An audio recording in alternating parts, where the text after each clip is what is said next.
14. 7h14, estamos aqui tentando se reconectar.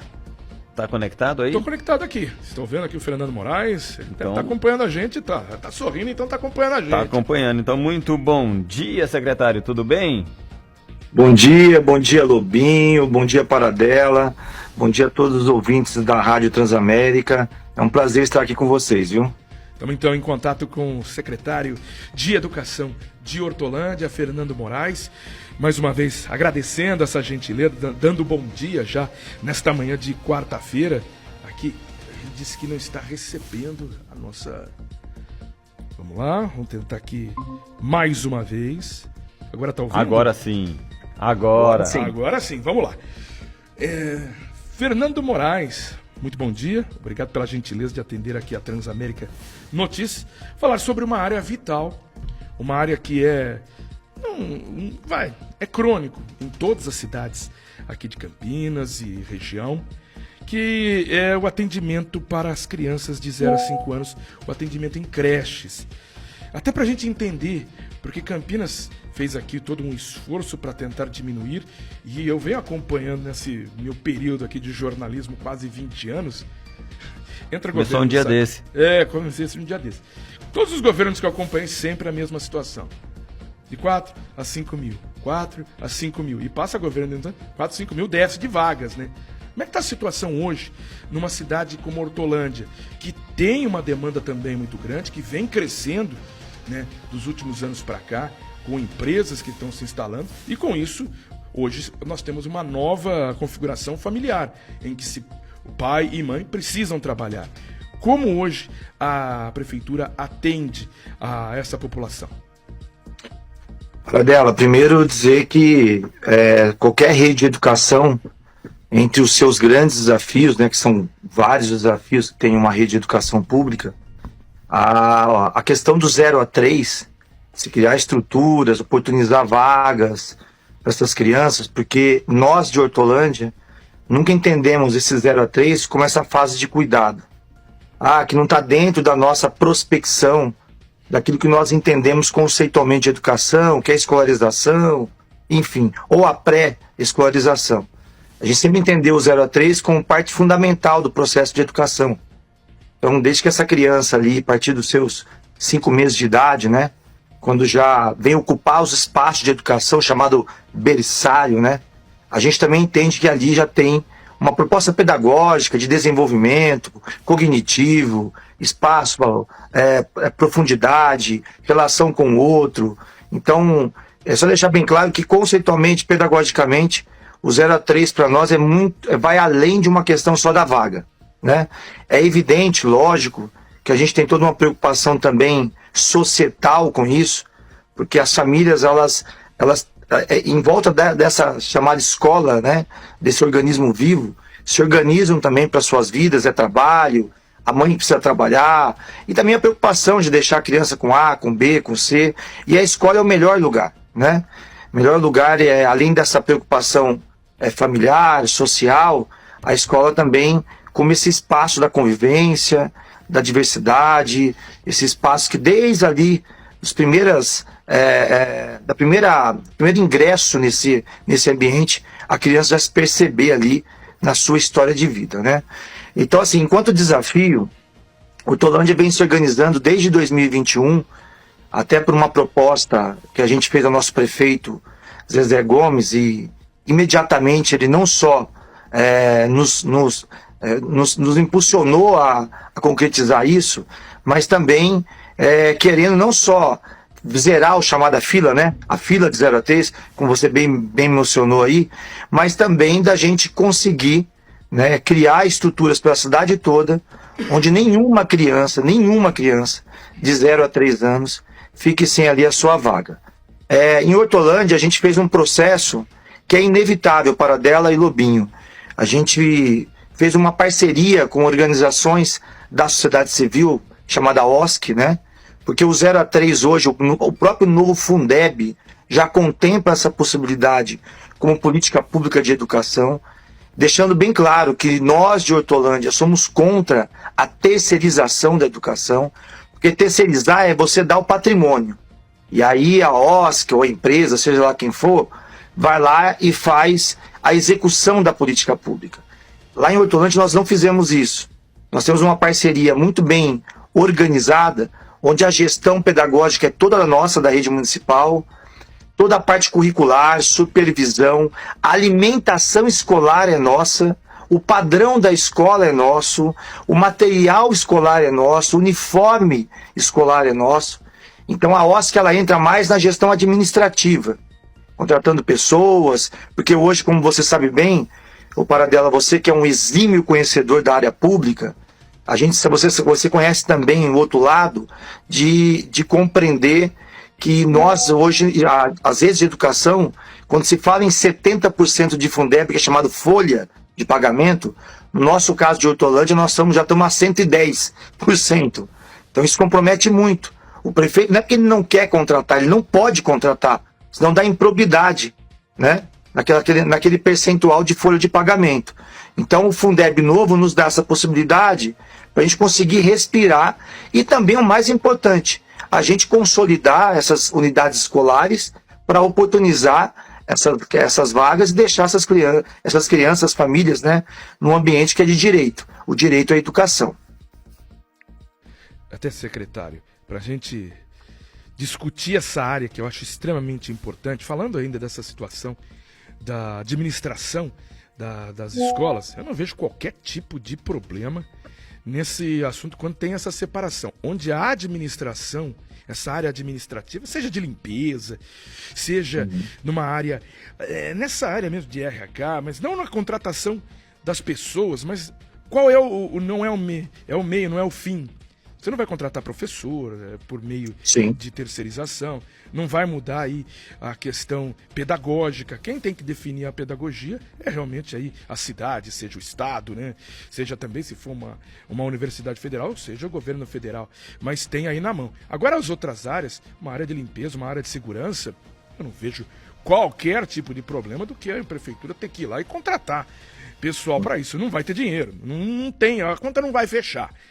E é importante ter a pedagogia na mão e os professores exatamente sendo do município, seja do estado também, para ter uma sequência. Uma escola tal tem uma ideia, a outra escola tal está na mesma plataforma. Então isso é extremamente importante. Secretário, até gostaria de pegar um ponto que eu acho extremamente importante.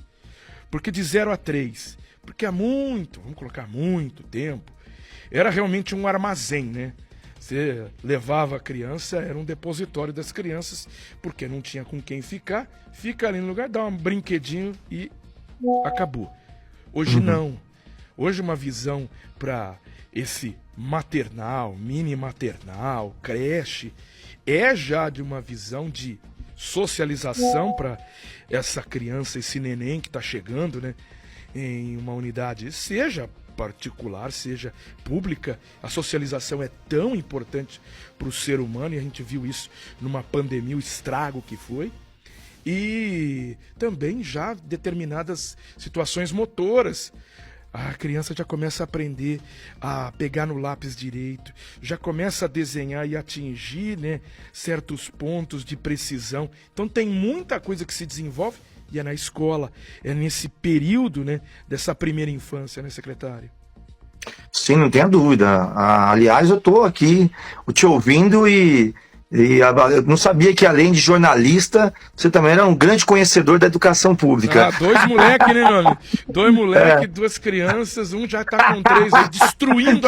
A precisão dele é muito boa, porque ele acerta onde tem que acertar. É verdade, Paradela. O seu cenário é exatamente isso.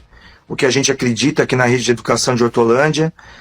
Eu também sou pai, e essas impressões são muito especiais, né? Porque a gente vê uma criança tardiamente que vai para a escola, só no período mesmo da chamada alfabetização, que é o primeiro ano, a diferença que tem de uma criança que vai só nesse período e a criança que começou lá atrás. Maternal, berçário, minigrupo, enfim, é totalmente diferente.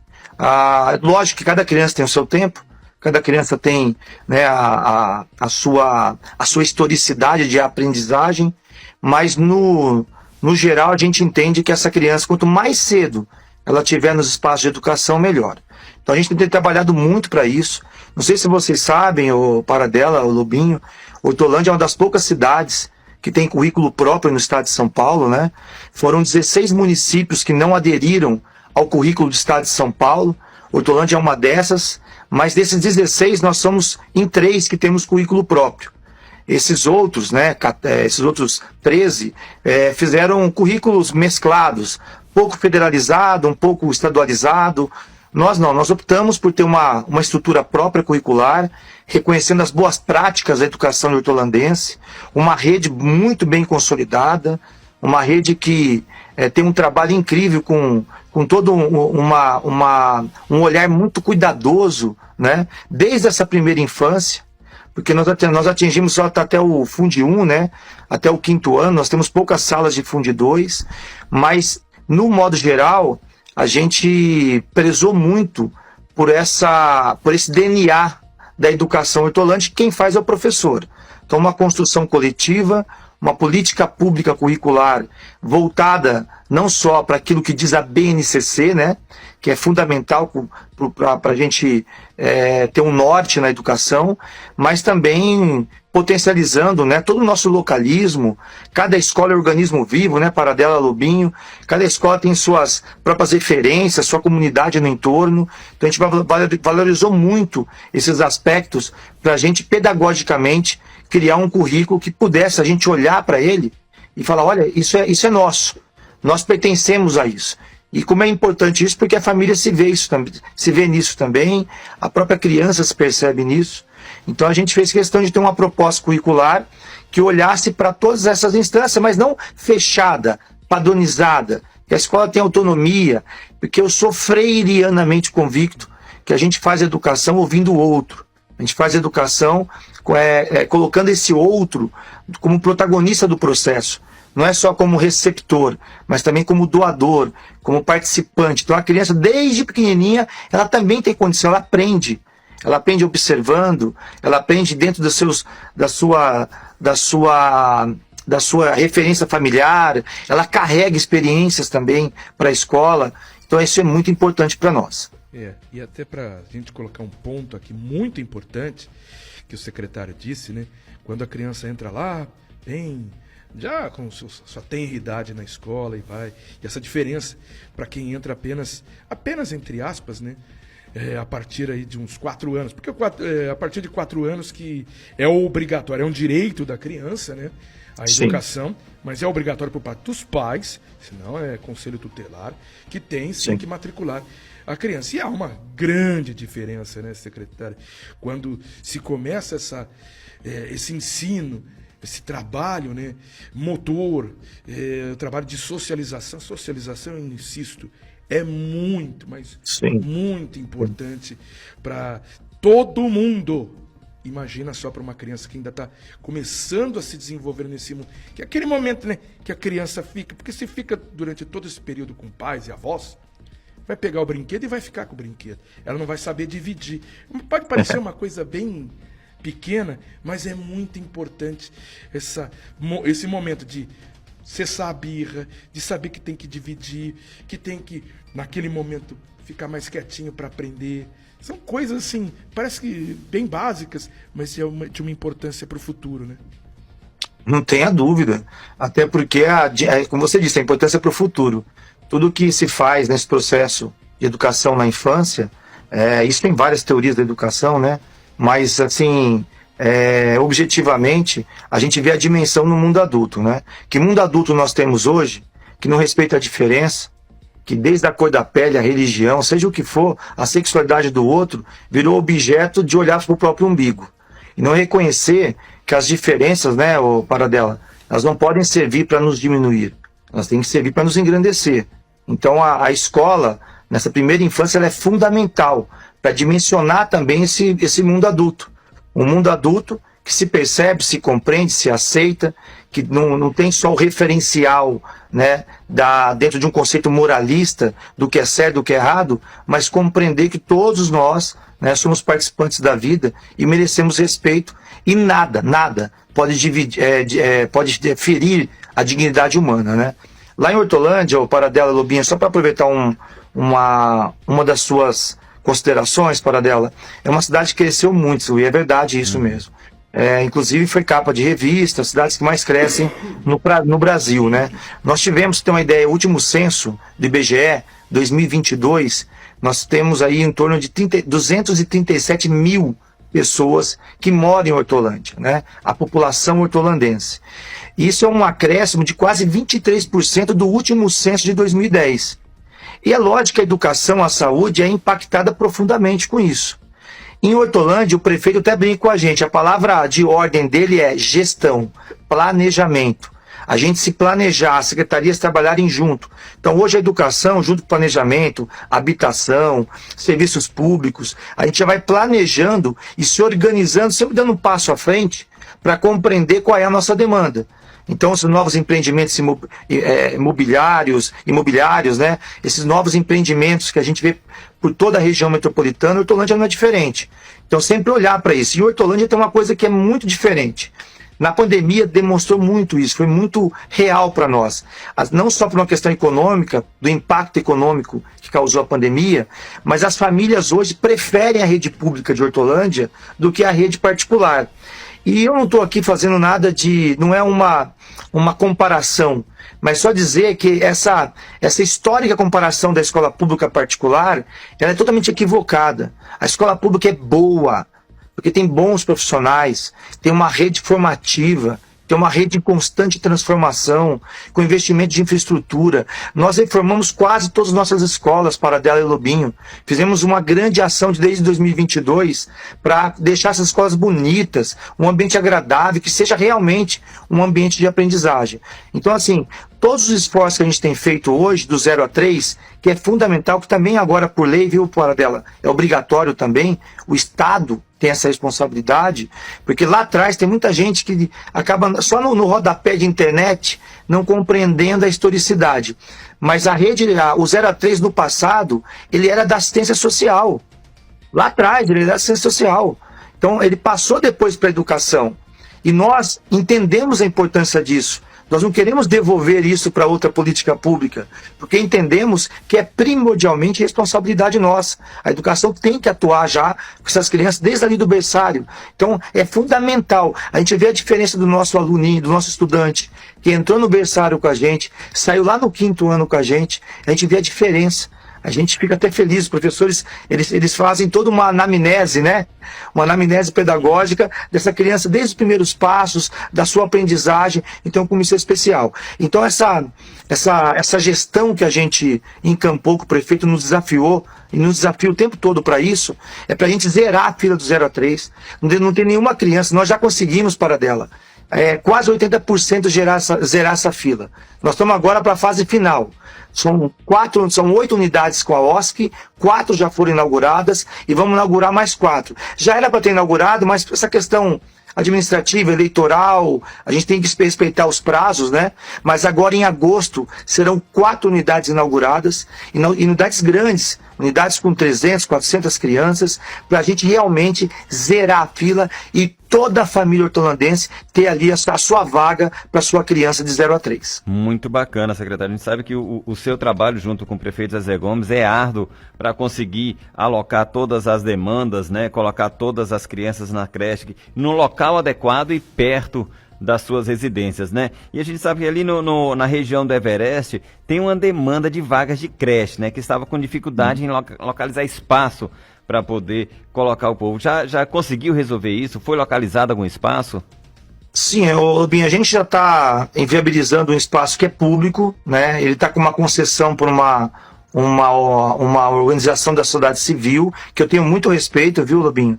Quero aqui mencioná-la, inclusive, se você me permitir, que a Sameste faz um trabalho muito importante para a cidade de Hortolândia, né? Lá dentro tem outros coletivos, tem o Flor de Maio, que tem uma importância muito grande para a cidade, porque é um dos poucos cursinhos pré-vestibulares aí que tem toda um trabalho social, não é só a formação para prestar o vestibular, mas também com significantes sociais, então é muito especial. Mas esse espaço já tem uma administração, até chamou eles para conversar, para fazer propostas para eles, ofertando que a administração não vai descumprir a sua responsabilidade. É uma concessão pública, a gente entende documentalmente a importância disso, mas mais do que documentalmente a importância da Samesp, da cidade de Hortolândia. E esse espaço que eles ocupam hoje já foi no passado uma escola. Então já tem credenciamento no MEC, o espaço, fica muito mais fácil, porque ali eu tenho uma demanda muito grande de crianças de 0 a 3. Não só a região ali do Everest, mas Santa Clara, pega um pouco da área central, naqueles 2 quilômetros que a lei fala da distância da criança, da residência da criança até a escola, e ali a gente consegue aquele espaço, para ele já ser um espaço, documentalmente, uma escola no passado, fica mais fácil para a gente construir uma linda unidade escolar e ofertando, Lobinho, de imediato 500 vagas. A gente não só zera a fila daquela região, mas zera a fila da cidade, entendeu? Uma importância muito grande. E deixar muito claro que não tem nenhum vantagismo eleitoral nisso. Isso é um planejamento desde 2021. Tem documento público que atesta isso. E mais importante, regulado e acompanhado pelo Ministério Público. O Ministério Público de Hortolândia acompanha todos os passos dessa parceria. Inclusive foi objeto de um TAC no passado, que a fila era muito grande do 0 a 3, uma herança de outros governos que a gente pegou. Então, tudo isso é legalmente, é legítimo para que a gente possa, o mais importante, ofertar lá para aquela família que precisa tanto colocar o seu filho na escola, por N motivos. Mas o mais importante para nós, a educação, é ter essa criança com o seu direito adquirido dentro de uma unidade escolar. E até para a gente finalizar rapidamente, a gente recebe aqui uma pergunta do ouvinte Leandro de Hortolândia, da Vila Real Continuação. Ele pergunta da escola Zenaide, antigo Bambini, se não poderia atender crianças até 10 anos, ter uma escola de ensino fundamental no centro. Tem essa possibilidade? Existe esse projeto, secretário? Ô, Paradela, aquela escola Bambini é uma escola símbolo, né? É uma escola histórica. A gente falou do antigo Bambino, até hoje a gente chama de Bambino, porque é até o nome artístico da cidade, né, da escola, né? Não tem como, porque aquela escola foi pensada para ser uma unidade infantil, né? E o Leandro, foi muito importante a sua pergunta, porque é até fácil para eu responder outros tipos de interpelação. Hortolândia não tem fila do fundamental. Nós não temos fila. Todas as nossas crianças em idade escolar, de 6 a 10 anos, que é o 5º ano, elas estão devidamente matriculadas. E qualquer criança que venha ou mudou de uma cidade para Hortolândia, a gente tem a vaga disponível. Porque para nós é fundamental ter essa organização na rede municipal para ofertar a vaga para essa criança nessa fase tão importante que é a escolarização dela. Então, não tem nem por que a gente pensar numa outra escola agora de ensino fundamental naquela região ali do Remanso, centro da cidade, porque as escolas que nós temos já contemplam a demanda do fundamental. É lógico que a cidade cresce, a gente sempre está avaliando com outras áreas da gestão e demandando uma regulação importante para que, se houver realmente um crescimento naquela região ou na outra região, a gente já se organizar para ter uma unidade escolar. Tá, então, conversa com o secretário Fernando Moraes, secretário de Educação de Hortolândia, a quem a gente queria agradecer aqui essa participação, essa gentileza, viu, secretário, de atender mais uma vez a Transamérica Notícias, a Transamérica Campinas 97,7 FM. Muito obrigado e mais uma vez aí, bom trabalho, secretário Fernando Moraes, conversando com a gente aqui no Transamérica Notícias. Eu que agradeço, Paradela, Lobinho, obrigado por esse espaço. A Rádio Transamérica, que faz um serviço, uma prestação de serviço público tão importante aqui para a região metropolitana. E a Hortolândia é uma cidade que sempre tem novidades, vocês estão sempre muito antenados. Então, muito obrigado por esse reconhecimento e nos oportunizar falar um pouco da nossa experiência. Muito obrigado, secretário. Parabéns pelo seu trabalho aí na cidade de Hortolândia, trabalhando por uma educação mais digna. E a gente fica super contente, Paradela, queridos ouvintes, quando a gente escuta, secretário, a gente falar que a escola pública tem sim qualidade, a escola pública tem igualdade com escolas particulares. Parabéns. Obrigado, Lobinho. Vamos lá então? Vamos lá, 7h38, a gente faz um rápido intervalo. Rápido intervalo.